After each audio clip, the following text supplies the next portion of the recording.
नमस्कार and welcome to health Asha, आपका अपना हेल्थ टॉक शो। मैं हूँ आपकी होस्ट एंड दोस्त doctor Priya Devlekar. Big C जब हम कहते हैं, हमें लगता है it is the end of everything, but today it is the time to say best prevention, best protection, early detection. Our today's topic is the most prevalent cancer type, accounting to almost 13.5% of cancer cases in our country, breast cancer. To talk about this topic, we have a very eminent speaker with us. She is a senior consultant at Tata Memorial Hospital and in charge of breast services, Dr. Shalaka. A warm welcome, and it's a privilege to have you, Dr. Shalaka, on our talk show. Thank you, Dr. Priya. Dr. Shalaka, you told about the investigations that need to be done, and you also mentioned to us that what are the types of investigations which are essential, and generally, when diagnosed, the patients have to undergo. We talk about a treatment part. So, treatment part is this. Whenever diagnosed, is it only surgery? Surgery या फिर operation करके breast के tumour को निकालना is the most important part of the treatment of breast cancer. लेकिन surgery ही बस काफ़ी नहीं होता। तो सर्जरी के बाद में या पहले कीमोथेरेपी, रेडिएशन थेरेपी वगैरह ऐसे बाकी के ऑप्शंस भी हैं, जिससे ब्रेस्ट कैंसर का क्योर रेट आज बढ़ गया है। और पिछले 40-50 सालों में रिसर्च काफ़ी हुआ है इस बातों पे, कीमोथेरेपी पे स्पेशली। तो कीमोथेरेपी के जो नए ड्रग्स आज अवेलेबल हैं, उससे ब्रेस्ट कैंसर के आउटकम बेटर हो रहे हैं। अच्छा। जब पेशेंट हमारे पास अर्ली स्टेज में आते हैं, स्टेज 1 या स्टेज 2 में, तो काफ़ी बार हम ऑपरेशन पहले करते हैं और ऑपरेशन के बाद कीमोथेरेपी के लिए असेस करते हैं। अगर मैसेज यही है कि अगर आप जल्दी आओगे तो कीमोथेरेपी नहीं लगेगा, ऐसे भी हो सकता है। जनरली लेडीज हमारे पास नहीं आते या फिर लेट आते हैं, इसके लिए बहुत कारण हैं। सबसे इम्पोर्टेंट है कि ब्रेस्ट को अपने देश में अभी भी टैबू जैसे ट्रीट किया जाता है। कि कोई लेडी अपने हस्बैंड से, या अगर हस्बैंड नहीं हो, एल्डरली लेडी हो, तो जमाई से या बेटे से या किसी दूसरे मर्द से ब्रेस्ट के बारे में बात नहीं करना चाहती, और उनको they feel odd talking about it also. Correct. So that shouldn't be the case. I mean, ladies should be able to tell other women. और फिर जो डिपेंडेंट लेडीज रहते हैं उनको डॉक्टर के पास लेके जाना किसी को, वो भी थोड़ा सा डिले होता है। और दूसरी बात, लेडीज किसी को कहते ही नहीं है कि ब्रेस्ट में कुछ प्रॉब्लम है, क्योंकि एक चीज तो है कि अगर गांठ में दर्द नहीं है तो उनको लगता है कि उसे प्रॉब्लम नहीं है। तो ये सोसाइटी में अवेयरनेस होना जरूरी है कि अगर बिना दर्द के भी गांठ है ब्रेस्ट में तो कैंसर हो सकती है, कैंसर की गांठ हो सकती है। और अगर वो हमारे पास पहले आए तो हम ब्रेस्ट बचा भी सकते हैं। कभी कभी जब पेशेंट्स मेरे पास नहीं आते या लेट आते हैं तो फ्रस्ट्रेट होके कभी हम पेशेंट को कहते हैं कि जल्दी क्यों नहीं आए तुम। तो उनका आंसर ये रहता है कि मुझे डर था ट्रीटमेंट से, या डर था कि आप पूरा ब्रेस्ट निकाल दोगे, या डर था कि कीमोथेरेपी मिलेगा। तो हमारा उनसे कहना यही रहता है कि अगर आप जल्दी आओगे तो आपका ब्रेस्ट हम बचा पाएंगे। जितना लेट पेशेंट्स आते हैं उतना ब्रेस्ट बचाना ज़्यादा मुश्किल हो जाता है। और आज भी अपने देश में 40% या 50% पेशेंट्स एडवांस स्टेज में आते हैं। आप अगर वेस्टर्न सोसाइटी को देखो तो 80 to 90% पेशेंट्स अर्ली स्टेज में आते हैं। हमारे यहाँ 50% तक पेशेंट अर्ली स्टेज में आते हैं, स्टेज 1 और 2 में, और ज़्यादा से 30-40% स्टेज 3 में आते हैं, जिसमें फिर और ज़्यादा ट्रीटमेंट लगती है। कभी कभी कीमोथेरेपी को ऑपरेशन से पहले भी दिया जा सकता है। ये जब भी डायग्नोज होता है तो आप पेशेंट को अपने ऑन्कोलॉजिस्ट से डिस्कस करना होता है, सर्जन से ज़रूर मिलना होता है, और जो कीमोथेरेपी के डॉक्टर होते हैं, मेडिकल ऑन्कोलॉजिस्ट, वो उनको कीमोथेरेपी पे एडवाइस देंगे। अगर हमें ऐसे लगता है कि गांठ थोड़ी बड़ी है और इसको हम पहले कीमोथेरेपी देंगे और छोटी हो जाएगी और ब्रेस्ट बचाना मुमकिन होगा, हम आजकल यही देखते हैं कि किसका ब्रेस्ट बचा सकते हैं उसका ज़रूर बचाते हैं। लेकिन एक चीज़ होती है, ब्रेस्ट बचाने के साथ साथ रेडिएशन लेना ज़रूरी हो जाता है। तो ट्रीटमेंट की कॉस्ट थोड़ी उससे बढ़ जाती है, क्योंकि अगर ब्रेस्ट पूरा निकाले तो कुछ पेशेंट में शायद रेडिएशन ना लगे, लेकिन ब्रेस्ट पूरा निकालने के बाद भी रेडिएशन लग सकता है। तो ये जो एग्जैक्ट ट्रीटमेंट क्या होगा, ये काफ़ी बार जनरलाइज नहीं किए जाते, आजकल Case to हम case basis, personalise yeah. Treatment करते हैं। तो आपके उम्र के लिए, आपके ट्यूमर के लिए, आपके सब टाइप के लिए ट्यूमर के, क्योंकि ब्रेस्ट कैंसर के भी काफ़ी टाइप्स हैं आजकल, ट्रिपल निगेटिव है, HER2 पॉजिटिव है, और हर एक की ट्रीटमेंट अलग अलग होती है, हर एक स्टेज की ट्रीटमेंट अलग अलग होती है। मैं तो काफ़ी बार मेरे ओपीडी में बाहर पेशेंट जो बैठे रहते हैं वो एक दूसरे से लेडीज बात करते हैं, हाँ. और फिर आके मुझे कहते हैं इनको ये किया, मुझे ये नहीं किया ट्रीटमेंट। हाँ. तो उनसे भी मैं कहती हूँ कि आप बाहर बैठो, बात करो, कोई ब्रेस्ट कैंसर के अलावा और बात करो, क्योंकि आपका जो ट्रीटमेंट का डिसीजन है वो अलग अलग होगा, आपके बेसिस पे होगा। सो ये जो बहुत सारे ऑप्शंस हैं वो हर एक पेशेंट को, उनके ट्यूमर को, उनके स्टेज को समझ के फिर हम उसके अनुसार उनको एडवाइस करते हैं। लेकिन ब्रेस्ट ज़रूर बचाया जा सकता है। हाँ. और काफ़ी बार ऑलमोस्ट 70-80% टाटा मेमोरियल हॉस्पिटल में हम जो अर्ली स्टेज के पेशेंट होते हैं, ऑलमोस्ट 70% पेशेंट का ब्रेस्ट बचा के ऑपरेशन करते हैं। You have just touched an important aspect saying that breast हम बचाने की पूरी कोशिश करते हैं अगर वो जल्दी आते हैं, क्योंकि यस ये एक टैबू है अभी भी कि हमारा ब्रेस्ट कंजर्व नहीं होगा, और दिस इज़ रेडिएशंस दिए जाएंगे, डॉक्टर्स तो कहेंगे कि अब स्टेज एडवांस हो चुका है, बट मैसेज यही है कि अभी जैसे डॉक्टर शलाका ने हम सबको कहा कि 50% ऑफ केसेस एडवांस स्टेजेस में ही आ रहे हैं। So that means that we have to understand if there is any change in the breast early, we have to see the doctor at earliest. I mean, that's the message that is coming out very clearly in the whole talk. Patient requires chemotherapy. You also said that there are full a chance that you are trying to save the breast. Mastectomy ये surgery की जाती है, तो conservative options या cosmetic surgeries क्या क्या available है कि जो हम पेशेंट्स को एडवाइस किया जाता है आज? तो जैसे मैंने आपको कहा कि ज़्यादातर महिलाओं को हम कोशिश करते हैं कि ब्रेस्ट बचा के ऑपरेशन किया जाए, लेकिन काफ़ी बार ऐसे होता है कि ट्यूमर एडवांस्ड होने के रीज़न से या फिर किसी और कारण के लिए मैमोग्राफी देखने के बाद हमको लगता है कि पूरा ब्रेस्ट निकालना बेटर ऑप्शन है, या 30-40% पेशेंट्स को अभी भी मैस्टेक्टमी एक बेटर चॉइस है सर्जरी का। तो अगर आपके डॉक्टर आपसे कहते हैं कि मैस्टेक्टमी ज़रूरी है, मतलब पूरा ब्रेस्ट निकालना ज़रूरी है, तो उसके साथ भी रिकंस्ट्रक्शन सर्जरी की जा सकती है। हाँ. आज बहुत सारे सर्जिकल एडवांसेस हुए हैं जिससे हम शरीर का ही फैट किसी और भाग का इस्तेमाल करके ब्रेस्ट रिकंस्ट्रक्शन कर सकते हैं, या फिर इम्प्लांट्स की उपयोग भी किया जा सकता है। तो वो जैसे मैंने आपको कहा कि हर केस के लिए क्या सूटेबल रहेगा वो पेशेंट देख के हम डिसाइड करते हैं कि किसी के लिए शरीर का फैट अवेलेबल है तो शरीर का फैट यूज़ करके हम ब्रेस्ट रिकंस्ट्रक्शन कर सकते हैं।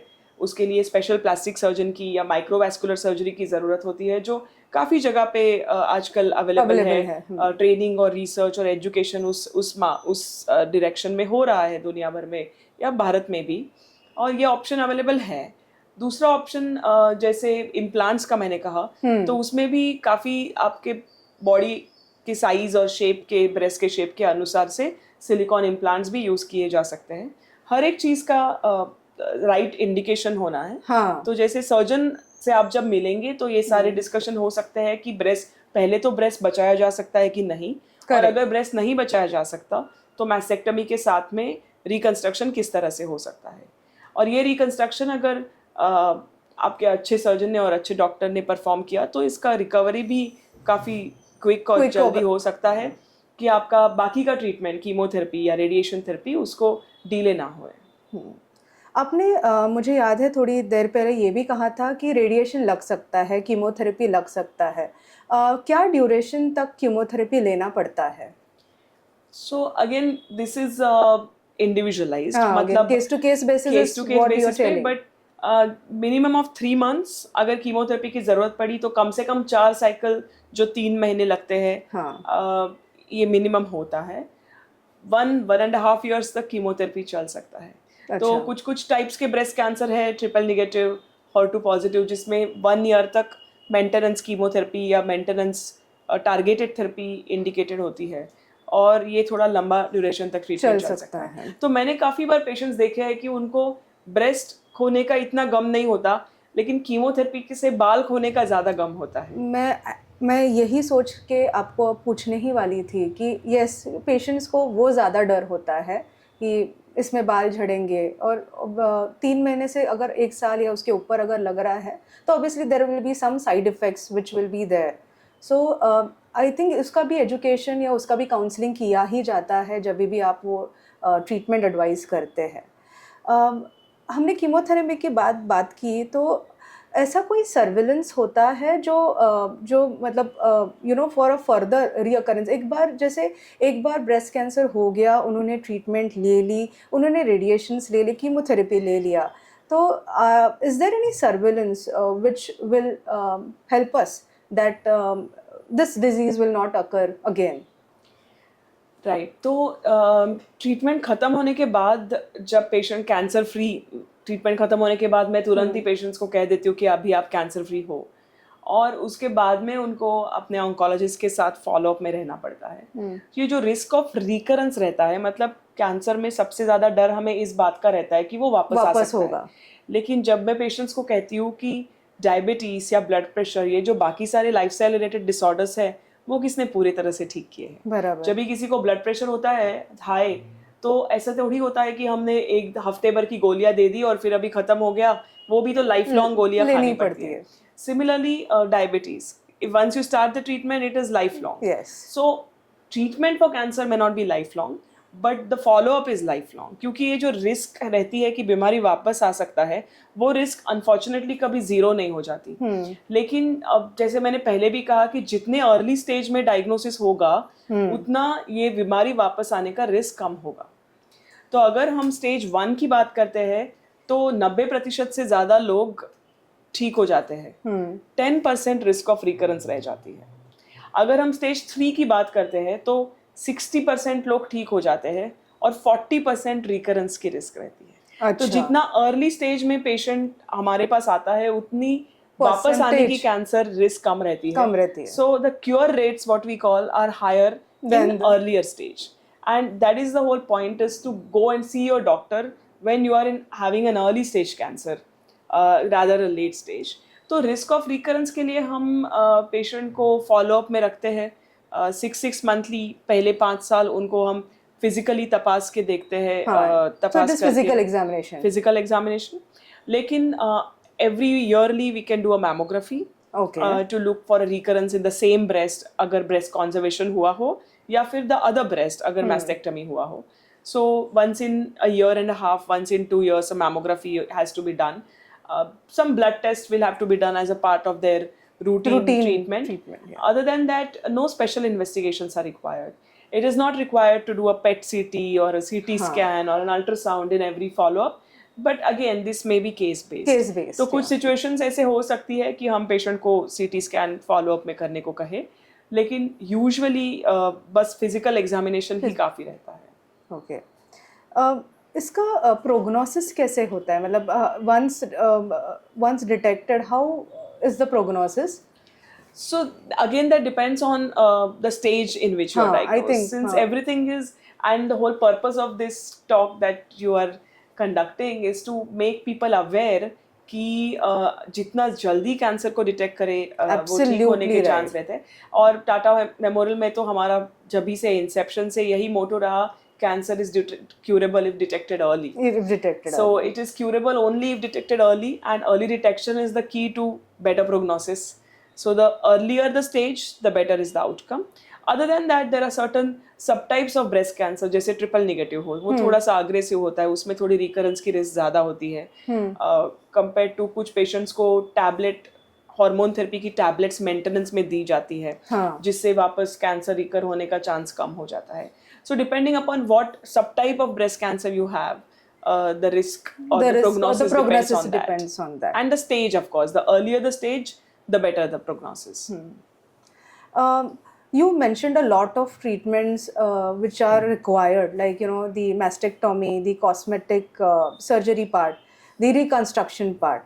So everything is available in India, right? I mean, there is we see or we read in newspapers that there are the affluent families, they obviously fly abroad.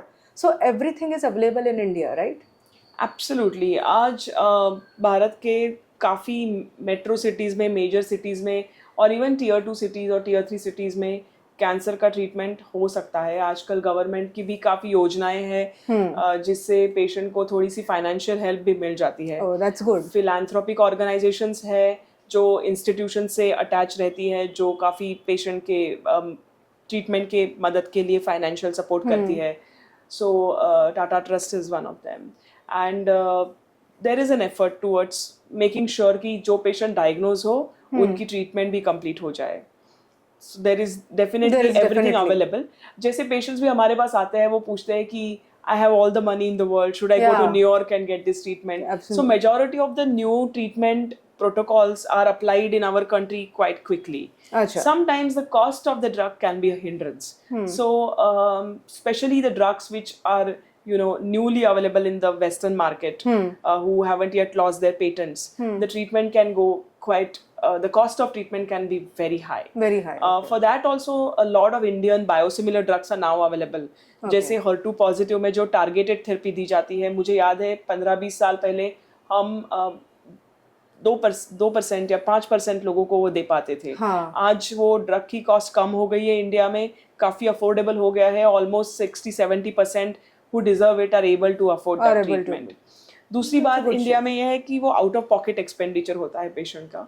हमारे पास insurance का इतना common place नहीं है practice की, हर एक के पास insurance नहीं होता है। Of course government is working in that direction की गवर्नमेंट योजना के थ्रू उनको मदद की जाए, लेकिन फिर भी काफ़ी बार पेशेंट अपने खुद के पॉकेट से पे करते रहते हैं। But there are all kinds of treatments are available in the country, just that patients have to be aware और people have to be aware where to seek out the treatment at whatever cost. Even at cheap cost treatments are available. I think a very important topic that we had today, and it was such a enlightening talk that we had today, where we got an important message which Dr. Shalaka has given us, saying that today also there are 50% of cases which are coming at the advanced stage, and the only message all throughout the talk that she was trying to tell all of us was early detection. We have to seek the doctor's help, we have to show a doctor. There are important highlights that she also mentioned in the talk show, saying that the mammography option, that the mammography screening which has to be done, the dietary factors also affect.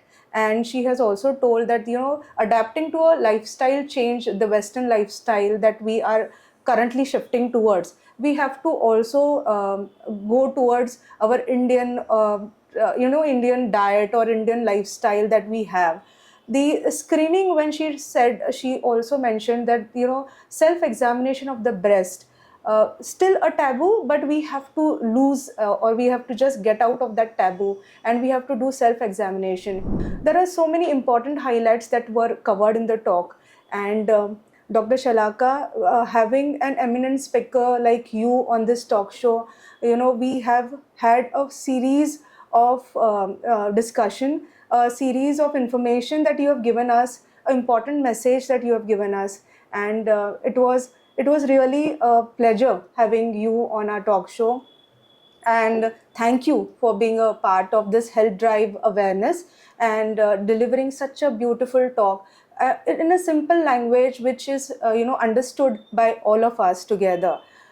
इसी के साथ हम लेते हैं एक छोटा सा pause, मिलते हैं अगले हफ्ते एक और स्पीकर के साथ।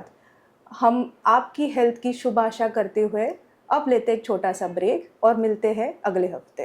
Thank you for following our videos and hearing more of such information. Do follow doctor Priya Devlekar's health Asha, and also to subscribe my channel. If you require any specific health topic to be covered in my talk show, do let me know. Thank you.